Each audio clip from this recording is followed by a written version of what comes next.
জুলাই থেকে নতুন pay scale বাস্তবায়ন, কর্মচারীদের বেতন বাড়ছে ২,০০০ থেকে ১০,০০০ টাকা, সংসদে বড় ঘোষণা।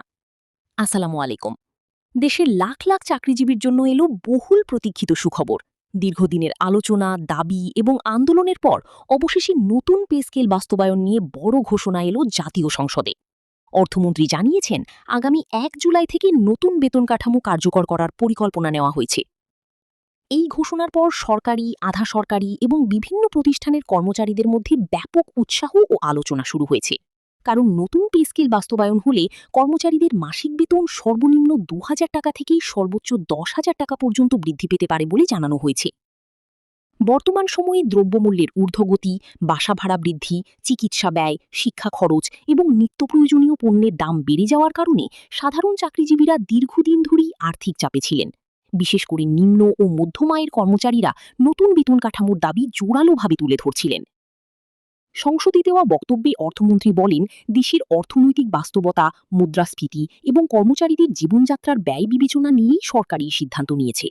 তিনি আরও জানান, নতুন পে স্কেল বাস্তবায়নের মাধ্যমে কর্মচারীদের আর্থিক সক্ষমতা বাড়বে এবং কাজের প্রতি উৎসাহ আরও বৃদ্ধি পাবে। জানা গেছে, বিভিন্ন গ্রেড অনুযায়ী বেতন বৃদ্ধির পরিমাণ আলাদা হবে। নিম্ন গ্রেডের কর্মচারীরা তুলনামূলক বেশি সুবিধা পেতে পারেন, যাতে তাদের ন্যূনতম জীবনযাত্রার মান উন্নত হয়। পাশাপাশি উচ্চ গ্রেডের কর্মকর্তারাও নির্ধারিত হারে বেতন বৃদ্ধি পাবেন। শুধু মূল বেতনই নয়, বিভিন্ন ভাতা নিয়েও আলোচনা চলছে, যেমন বাড়ি ভাড়া ভাতা, চিকিৎসা ভাতা, যাতায়াত ভাতা এবং অন্যান্য সুযোগ সুবিধা পুনর্নির্ধারণের বিষয়েও বিবেচনায় রয়েছে বলে সূত্র জানিয়েছে। অর্থ মন্ত্রণালয়ের সংশ্লিষ্ট কর্মকর্তারা জানিয়েছেন, নতুন পে স্কেলের পূর্ণাঙ্গ প্রজ্ঞাপন খুব শীঘ্রই প্রকাশ করা হবে। সেখানে কোন গ্রেডে কত টাকা বেতন বাড়বে, কবে থেকে কার্যকর হবে এবং কারা এই সুবিধার আওতায় আসবেন, এসব বিস্তারিত তথ্য উল্লেখ থাকবে। এদিকে ঘোষণার পর চাকরিজীবীদের মধ্যে স্বস্তি ফিরে এসেছে। অনেক কর্মচারী বলছেন, নতুন বেতন কাঠামো কার্যকর হলেই সংসার চালানো কিছুটা সহজ হবে।